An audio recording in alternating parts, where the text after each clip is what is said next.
Hey guys, Tim here from TimKipTutorials.com, and today we're going to be starting an Android development series. And so in our first lesson, we're going to be installing Android Studio onto a Windows 7 operating system. The first thing you want to do is open up your favorite browser.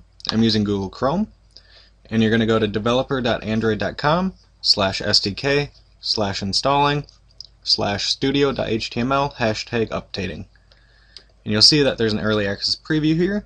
So if you just want to go ahead and hit the download Android Studio for Windows button, right now the version is 0.2.x, and so we're going to go ahead and download. You want to accept their terms and conditions, hit download again, and you'll see it's starting to download. While that's downloading, we're going to need to go over here, and if you've never downloaded the Java Development Kit, we're going to need to do that as well. So go to oracle.com/technetwork/java/java.se/downloads/index.html. Both of these links will be in the comment section below. And you're going to want to go ahead and click Download Java Platform JDK. At the time of this recording, the version is 7U40. So go ahead and hit download. And you're going to go down here, you're going to hit Accept License Agreement. And then you have a whole list of operating systems that you want to choose from. Now currently I'm running a 64-bit operating system, but in order to get Android Studio to recognize it properly, you're going to need to download the 32-bit, which is the Windows x86. So I'm going to go ahead and download that. Just click a link, you'll see it starts downloading there. And we're going to let both of those finish, and I'll be right back. And as you see, both of our files have completed download. And we're going to go ahead and install the Java Development Kit first. So we're going to go ahead and launch that. And it's going to bring up a dialog, just like any other installation file. Hit Next. You can hit Next again. And now it's going to go start its installation progress.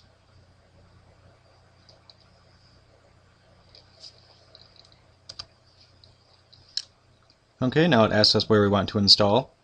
And we're just going to hit Next. We'll take note of our path. Hit Next. And now it's going to complete the installation progress.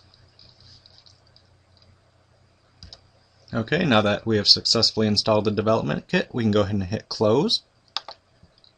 And now we will launch the Android Studio installation.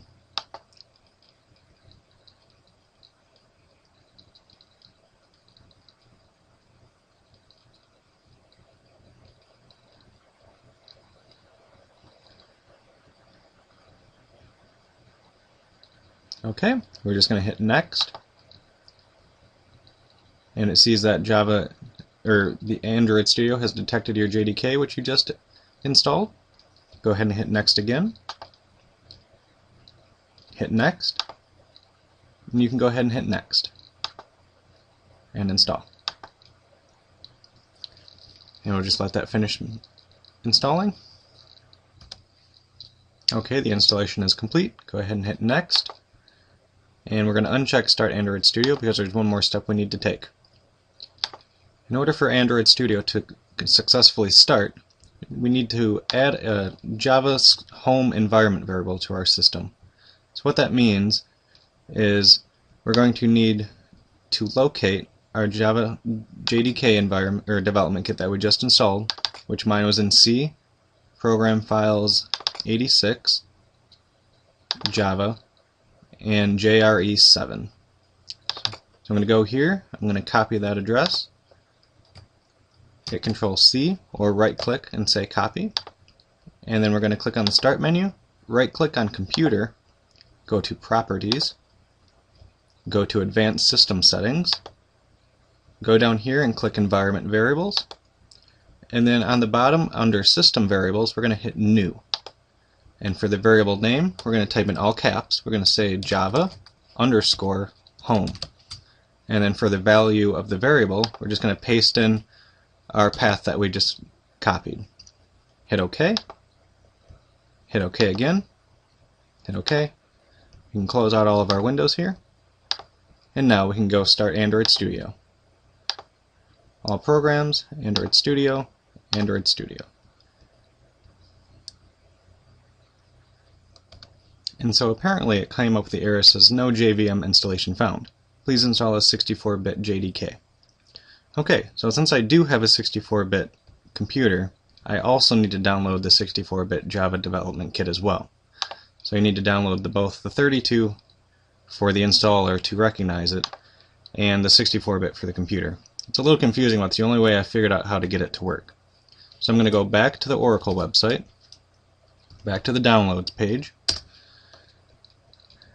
hit download again, accept license agreement one more time, and this time I'm going to click on the 64-bit version. And we're going to let that download. Now that our download is complete, we're going to go ahead and install the 64-bit JDK. Hit next, next again, same process as before. Once again, we're at the spot where we pick our installation file, so just hit next, and we'll finish the process.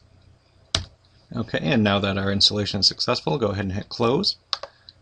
Now remember, we need to add that path that we just installed to our Java home environment variable. So this time we're going to right click on computer again, go to properties. Or I'm sorry, I forgot to get the path first. So go to where your Java Development Kit was just installed. Mine's under C, Program Files, Java, JDK. So then we're going to go ahead and copy that path, Control C or right click and copy. Now we're going to go back to our system, Advanced System Properties, hit Environment Variables, and we're going to change our Java home. We're going to hit Edit, and we're going to paste in our new path there. Hit OK, hit OK again, OK, close out all of our windows, and now we're going to try and start Android Studio again. Okay, so it appears that we've had another system error. And since I'm installing Android Studio on a fresh install of Windows 7, I have not updated all of my Microsoft Runtime applications yet, and so it cannot find this msvcr100.dll file. In order to fix this problem, you can go to microsoft.com/ed-us/downloads/details.aspx !ID equals 14632, and I'm downloading for the 64-bit. And I'm just going to go ahead and hit download.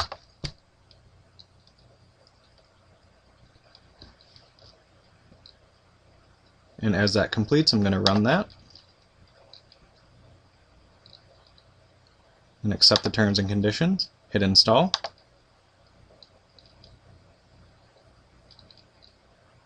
Okay, the installation is complete. Hit finish. Close out Google Chrome here.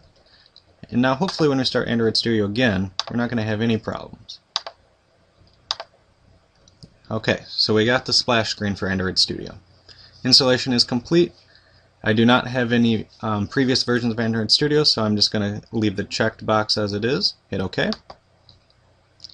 And now we get the initial loading splash screen for Android Studio. And as you can see, we have the Welcome to Android Studio dialog, where you can create a new project, import projects, or open projects, or check out from version control like Git or Subversion.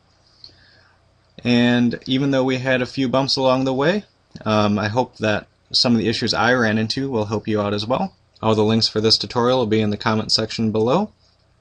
I hope you enjoy this tutorial, and I hope to see you back for some upcoming Android tutorials.